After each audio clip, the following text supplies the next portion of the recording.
नागपुरात double एव्ही form वाटल्यानं काँग्रेसची डोकेदुखी वाढली आहे। प्रभाग 15 मधून आपणच काँग्रेसचा अधिकृत उमेदवार असल्याचं म्हणत प्रदीप अग्रवाल यांनी राजू कमानी विरोधात पोलीस स्टेशनमध्ये तक्रार दाखल केली आहे। सरिता कौशिक आपल्या प्रतिनिधी आपल्या सोबत आहेत। सरिता, विलास, कालच आपल्याला माहिती आहे की मोठ्या अनेक प्रभागांमध्ये अशा पद्धतीने काँग्रेसचे डबल बी फॉर्म हे वाटले गेले आणि अर्जदारांना याच्याबद्दल काहीही माहिती नव्हतं की आपल्या व्यतिरिक्त सुद्धा आपल्या कॅटेगरीमध्ये अजून एखाद्या आपल्याच पक्षातील व्यक्तीला बी फॉर्म देण्यात आलेला आहे आणि यामध्ये 15 नंबरचा प्रभाग सुद्धा सामील होता। या प्रभागामध्ये काँग्रेसनं ओपन पुरुष या कॅटेगरीमध्ये ॲडव्होकेट प्रदीप अग्रवाल आणि राजू कामनानी असे दोन्ही लोकांना बी फॉर्म दिले।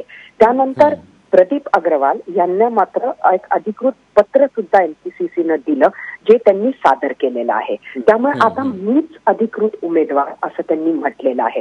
मात्र इतर ठिकाणी काँग्रेसचे जे काही उमेदवार ज्यांच्याकडे डबल बी फॉर्म आला त्याबद्दल जेव्हा विकास ठाकरे जे शहर अध्यक्ष आहेत त्यांना विचारणा करण्यात आली तेव्हा त्यांनी म्हटलं होतं की हा काँग्रेसचा स्ट्रॅटेजीचा भाग होता। तेव्हाही आपण काल बातमीत सांगितलं होतं की अत्यंत गोंधळाचं वातावरण काँग्रेसमध्ये आहे आणि हे गोंधळाचं वातावरण किती आहे हे या तक्रारीवरून दिसतं।